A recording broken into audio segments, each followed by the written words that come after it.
இப்போது புதிய அறிமுகம் அச்சி ஹோட்டல் சாம்பார் 50 கிராம் ரூபாய் 20 மட்டுமே. தற்போது முன்னாள் முதல்வர் ஓ பன்னீர்செல்வம் செய்தியாளர்களை சந்திக்கிறார், பார்க்கலாம்.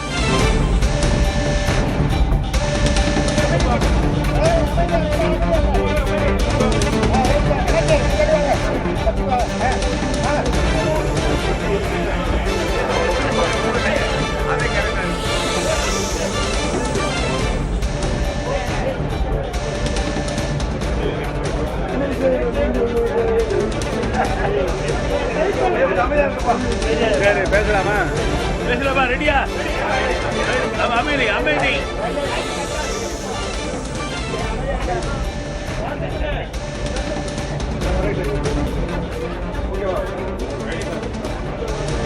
பத்திரிகை மற்றும் தொலைக்காட்சி நண்பர்களுக்கு என்னுடைய வணக்கத்தை தெரிவித்துக் கொள்வதோடு ஒரு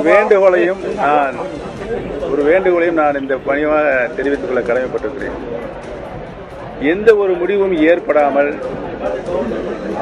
தேசியங்களாகவும் வதந்திகளாகவும் பத்திரிகைகளும் தொலைக்காட்சி நிறுவனங்களும் வெளியிடாமல் தவிர்ப்பது ஜனநாயகத்திற்கு நல்லது என்பதை நான் தெரிவித்துக் கொள்ள கடமைப்பட்டிருக்கிறேன். ஏனென்று சொன்னால், ஜனநாயகத்தின் ஒரு தூணாக விளங்கிக் கொண்டிருக்கின்ற பத்திரிகை துறை, தொலைக்காட்சி செய்தி மற்றும் இந்த யூடியூப் இவைகளெல்லாம் பலவாறாக தங்கள் எண்ணங்களின்படி மக்களின் எண்ணங்களாக பிரதிபலிக்கின்ற ஒரு அபாயகரமான சூழல் இப்பொழுது நிலவிக் கொண்டிருக்கிறது.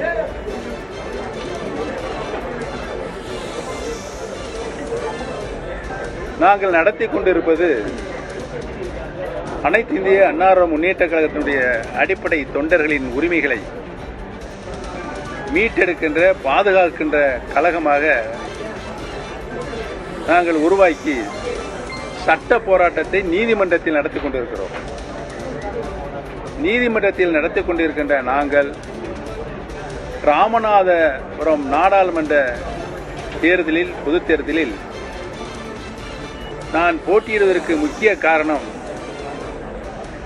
எங்கள் பக்கம் தொண்டர்கள் இருக்கிறார்களா என்பதனை நிரூபித்து காண்பிப்பதற்காகத்தான் நான் அந்த தேர்தலில் போட்டியிட்டேன். சுயேட்சை சின்னம், பலாப்பழ சின்னம். 12 நாட்கள் தான் என்னுடைய தேர்தல் பிரச்சாரம் இருந்தது. அந்த தேர்தலில் இவரெல்லாம் என்னை எதிர்த்து நின்றவர்கள் தேர்தலை நடத்தினார்கள் என்பதை உங்களுக்கு நன்றாகவே தெரியும். தமிழகத்தில் இருக்கின்ற பல்வேறு தொகுதியிலிருந்து ஓ பன்னீர்செல்வத்தை 6 பேர்களை ஓ பன்னீர்செல்வமாக அங்கு கொண்டு வந்து நிறுத்தினார்கள். அவர்களெல்லாம் அங்கு வந்து நிற்பதற்கு செய்த சதி, எப்படியாவது பன்னீர்செல்வத்தை தோல்வியடை செய்ய வேண்டும், தொண்டர்களும் அவர் பக்கம் இல்லை, மக்களும் அவர் பக்கம் இல்லை என்ற நிலையை நாங்கள் உருவாக்க வேண்டும் என்று செயற்கையாக செய்த சூழ்ச்சி தான் அது என்பதை நான் முதலில் தெரிவித்துக் கொள்ள கடமைப்பட்டிருக்கிறேன்.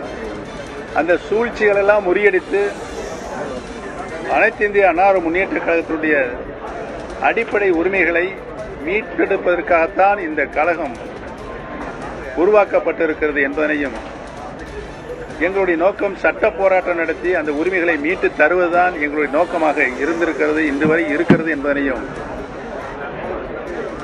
தேர்தலில் தனி கட்சி துவங்குவதோ இல்லை என்றும், தேர்தலில் போட்டியிடுகின்ற முடிவினை இன்னும் நாங்கள் எடுக்கவில்லை என்றும், அனைத்து இந்திய பிரிந்து கிடக்கின்ற அனைத்து இந்திய அண்ணா முன்னேற்ற கழகத்துடைய சக்திகள் யாராலும் வெல்ல முடியாத இயக்கமாக புரட்சி தலைவி அம்மா அவர்கள் உருவாக்கினார்களோ அந்த சூழ்நிலையை மீண்டும் உருவாக்க வேண்டும் என்பதனுடைய சட்ட போராட்டம் தான் எங்களுடைய போராட்டம் என்பதனையும் நான் முதலில் பத்திரிகை மற்றும் தொலைக்காட்சி நண்பர்களுக்கு தெரிவித்துக் கொள்ள கடமைப்பட்டிருக்கிறேன். தேவையில்லாத குழப்பங்களை தொண்டர்கள் மத்தியிலும் பொதுமக்கள் மத்தியிலும் உருவாக்க வேண்டும் என்று உங்களை நான் மெத்த பணிவோடு கேட்டுக்கொள்ள கடமைப்பட்டிருக்கிறேன். மனதின் குரலாக நான் சார்ந்திருக்கின்ற என்னுடைய பிறப்புரிமை பெற்ற தேனி மாவட்டத்தில்,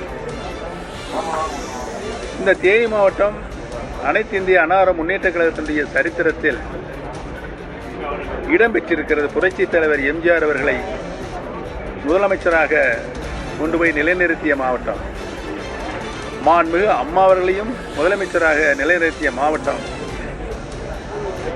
தேனி மாவட்டம். அனைத்து இந்திய அன்னார முன்னேற்ற கழகத்தினுடைய கோட்டையாக இருந்த மாவட்டம். இந்த மாவட்டத்தை சார்ந்தவன் என்ற முறையில் இந்த சட்ட போராட்டம் நடத்தி மீட்டெடுக்க வேண்டும், கழகத்தினுடைய சட்ட விதிக்கு ஊறு ஏற்பட்டிருக்கிறது என்பதை நினைத்துதான் என்னோடு தமிழகத்தில் இருக்கின்ற 88 கழக ரீதியான மாவட்டங்களில் இருக்கின்ற மாவட்ட கழக செயலாளர்கள், நிர்வாகிகள், பொறுப்பாளர்கள் அனைவரும் நாங்கள் போராடி கொண்டிருக்கின்றோம் என்பதனை முதலில் நீங்கள் புரிந்து கொள்ள வேண்டும். அந்த நிலையிலிருந்து நாங்கள் மாறுபட வேண்டும் என்று சொன்னால் பிரிந்து கிடக்கின்ற அனைத்து இந்திய அன்னார முன்னேற்ற கழகத்தினுடைய புரட்சித் தலைவி மாண்புமிகு அம்மா அவருடைய சக்திகள் ஒன்றிணைய வேண்டும் என்பதுதான் எங்களுக்கு தலையாய கோரிக்கை என்பதை தெரிவித்துக் கொள்கிறேன். கேளுங்கப்பா ஐயா, நீ கேளுங்க.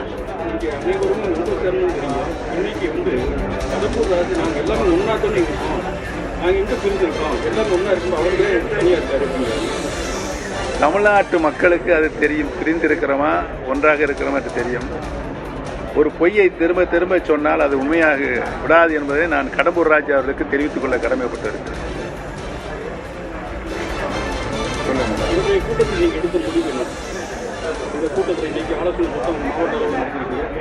இந்த கூட்டத்தில் கழகத்தினுடைய அனைத்து தேனி மாவட்டத்தில் கழகம் ஒன்றாக இருக்கும்போது என்னென்ன நிர்வாகிகள் இருந்தார்களோ அவர்கள்லாம் அப்படியே இருக்காங்க. அவருடைய மனதின் குரலாக அறிய வேண்டும் தான் நான் இங்கு வந்து இந்த கூட்டத்தை கூட்ட சொன்னேன். மாவட்ட கழகத்தில் தான் நேற்று தான் சொன்னேன். அனைத்து நிர்வாகிகளும் இங்கே வந்திருக்கிறார்கள். அனைவரும் ஒருங்கிணைந்த குரலாக தலைமை அனைத்து இந்திய அன்னார முன்னேற்ற கழக தொண்டர்களின் உரிமையை மீட்டெடுக்கின்ற கழகமாக இருக்கின்ற இந்த கழகத்தினுடைய தலைமை முடிவுக்கு நாங்கள் கட்டுப்படுவோம் என்று சொல்லியிருக்கிறார்கள். அனைவரும் ஒருமித்த குரல். அண்ணன் ஓபிஎஸ் அவர்கள் வந்து தேசிய ஜனநாயக கூட்டணிக்கு வருவார் என்ற 100% நம்பிக்கை இருக்கிறது. நீங்களே சொல்லியிருக்கிறார். நீங்களே இப்ப என்ன சொன்னீங்க? திரு டிடிவி தினகரன் அவர்கள் ஆசைப்பட்டிருக்கிறார் என்று சொன்னீர்கள். அது ஒரு அவருடைய ஆசை. அந்த கூட்டத்தில் இதன் மூலம் அழைப்பு கொடுக்கிறார் அப்படின்னு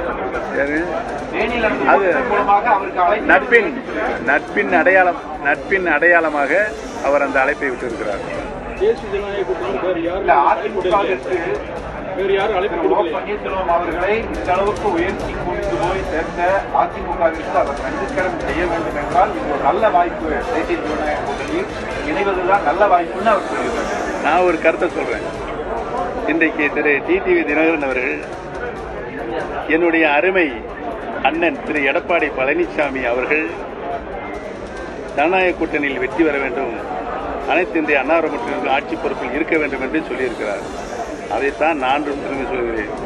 இன்றைக்கு எதிர்முதிருமாக இருந்த டிடிவி தினகரன் அவர்களும் எடப்பாடி பழனிசாமி ஒன்றிணைந்திருக்கிறார்கள் ஜனநாயக கூட்டணியில்.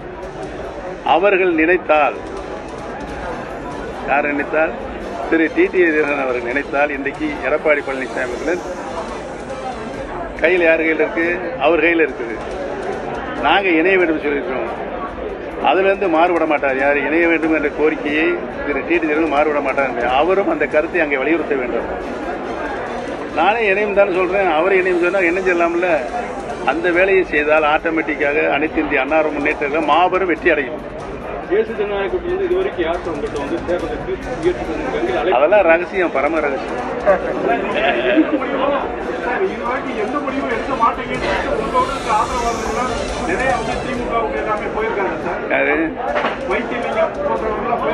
இந்த இரண்டாவது தர்ம யுத்தம் ஆரம்பிக்கப்பட்டதே திரு மனோஜ் பாண்டியன் அவர்களும் திரு வைத்திலிங்கம் அவர்களால் தான் என்பதை தெரிவித்துக் கொள்கிறேன்.